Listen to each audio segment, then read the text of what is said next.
Hello there, this is Bic Benedict. We are playing Resident Evil 4, and this is Assignment Ada, and we are assigned to collect the 5 Las Plagas samples and then proceed to the objective. And I'm not sure how long this is. I think it's like a 45-minute to an hour if you do it quickly campaign. I hesitate to call it DLC because just like the Separate Ways campaign, when developers put these kind of contents out originally, they weren't monetized. That is to say, you couldn't buy them. They just gave them to you for free. And that's a bit of a shame, you know, of those halcyon days that you can look back on with nostalgia. But they're gone, so we have to accept it. And this is, this will be a full no damage guide for this campaign. And I did a couple of editing. Anytime I do editing, it's not to be deceptive at all. Sometimes when I first start a video in a series, I like to take the time to edit out me switching the guns, especially if I'm making a lot of mistakes and doing a lot of vacillating or hesitating in between what I want to select. But pretty cool flips that she does up here. It would be nice if you could just press the X button twice to flip up to the topmost ledge. But just like Separate Ways, which when you watch this, provided you watch it the day I release it, I won't have released Separate Ways in its entirety. I will probably have only released video 2 of 5, but it will be no damage, and I will get you through it. So first thing I like to do is to get headshots on these guys over here, and they don't seem to notice the other guy getting his headshot off. And then what I'm going to do now is go to this edge, do the 180 turn, and try to get a double headshot on these guys. Try to line up a couple of heads, and it just works beautifully.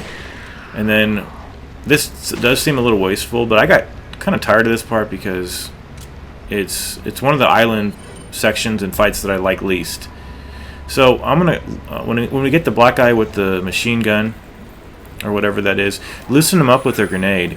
And my reason for that is I can get a stun on him and then run over to this place, and then he will stay there until you start shooting at him. But if you get a couple of headshots, like one headshot and one body shot, he should be taken care of. However, if you don't loosen him up with that grenade, then he's going to run to you faster than you can kill him. And if he charges over to this location and starts climbing up the ladder, you can jump down and use the iframes to try to get away, but a lot of these enemies are on you pretty fast, and I can't tell you how many times I've been trying to flee and get a ball and chain right in my back trying to run away. So you know the protocol over here.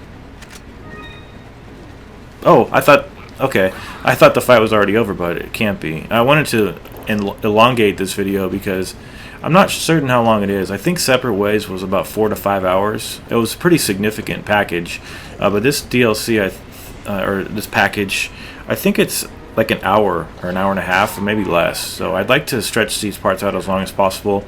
Have a playlist that's at least 3 videos, and just have some good times. Do a couple of tangents. I have picked up Resident Evil 5. I was the same day I was rewatching one of my videos where I said I'm not going to play Resident Evil 5. I looked at it, and it was actually one of the software's the games, it is software, but one of the games on Steam that is part of their summer sale. And I've only recently begun using Steam, like for the past year or year and a half, and the game was $9.99, so I decided to pick it up. And then I erroneously afterwards I saw that I had erroneously bought that one when the gold edition was also available at a discounted price. And when I looked up what the gold edition had, it was the definitive edition with all the suits and costumes and extra missions, and it was only $20.25. I apologize if these prices are something that's foreign to you if you're in another country, but I don't know any conversion rates, not even for United Kingdom. But it was so I did my first Steam refund because they've begun doing that of late, and I got my money back within about 3 hours. But it's going to take a couple days to get my $10 back into my Steam wallet, so I wanted to put that that money towards the gold edition. And I started playing the Resident Evil 5. I played for 30 minutes, and I was able to get a refund because it had been less than 2 hours. And I think I kind of like it. I mean, when I played it before, I had never played the Resident Evil game, so I had no idea. You know, why am I picking up herbs? Like, why are the controls this weird way? It's hard to get used to Resi 5 controls once you've played this game, trying to aim with the right analog stick instead of the left analog stick. It's weird. But I'm glad they didn't change the controls on this game, because it would have...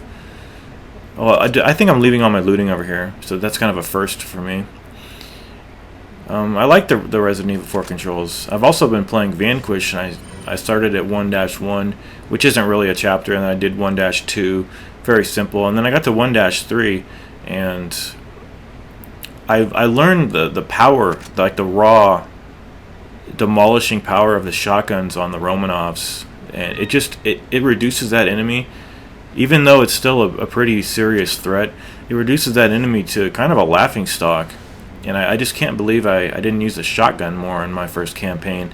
I think I barely ever used it. Maybe I never used it, to be honest. And I've also removed the 3 DLC guns, because I never cared for them.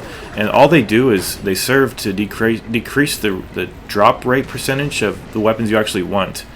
And if you're looking to beat like Burns and the Vanquish final bosses, like I'm looking to beat the latter, the DLC guns do 50% less damage, so it's kind of pointless to get used to them. And on Vanquish, the whole problem about Vanquish is that it's not that hard, like when you look at it overall, but about 6 places are pure absolute fucking hell. And I think that's a good estimation, because I've done every chapter up to 5-3, and it just the whole thing is just a glorified seminar, if you want, or a tutorial for the final bosses. I mean, it does have some difficult parts with those BOAs at one point, but that KNRB0 on 1-3 is just hellacious, and the checkpoint is just absolutely just cruel. And it's ironic because the 2 KNRBs later in the game are easier, because you don't have to kill them all, and there's a lot of quick time events to just destroy them instantly. But we're going to head up to the ladder and get a save point now. Okay, so when you come up here, turn around and you can get this guy if you're quick enough. And I'm going to be doing a bunch of headshots over here.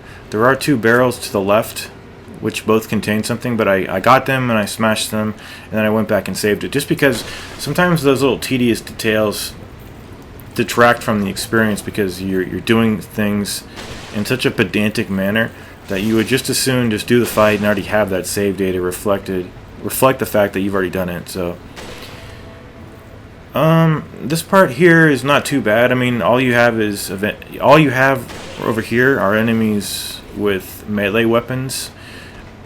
I don't even think there's a sniper at the end, but the only other enemies with ranged weapons will be the dynamite throwers, and they don't come until you go up a little bit further and collect the TMP ammo on the cart halfway through the map. And anyway, about that Vanquish boss on 1-3, I've spent about an hour trying to do it. I've been trying to put together another Vanquish guide, but I only have 5 days before Arkham Knight comes, and I would like to start playing that. And some part of me thinks to myself, like, I've already done Vanquish, so like, what if I can't beat the final bosses again? Do I just have 2 guides that are incomplete? If I do end up beating it, do I just delete the previous one, or do I just delete the Vanquish guide and just pretend it never happened that I have now, or just leave it because it does represent just a full tally of all of the skills that I had while I was playing that game. And you have to have skills to play that game. You just have to. You have to have good reflexes and skills and know what's going on. Otherwise, you will be vanquished, like I was at the end. And I don't know if I can beat it, but it's always a sore spot for me. And I feel bad about myself, and that's no way to feel, but it's true. I mean, that's what my feelings are about it. So it's just on that boss. I've already spent like an hour trying to beat him, and the checkpoint's miserable, and it's just a sad situation all around. I beat him 2 other times, one of which is reflected recorded in my guide for Vanquish. And then with Batman Arkham Knight, I think I just like to savor games. Like when a game comes out, just because of this E3 that's happened recently, everybody's been saying that it's like the best E3 that's ever happened. I must have not seen enough of them because I barely watched the Microsoft one. I lost interest. I went back to sleep, and then when the Sony one came on, which I was waiting for that day, I almost fell asleep 3 times, and I did not have a headache or I wasn't tired or anything like that. It's just it was completely dull, and it was uninteresting. So I'm thinking to myself, this is just horrible. And then when I didn't see any God of War 4 announcement at the end, or at any place, nobody mentioned the words God of War. I think I saw Kratos one time in like one of those panoramic sequences where they're just showing off all their assets. But that guy's your asset. Why don't they use their assets more?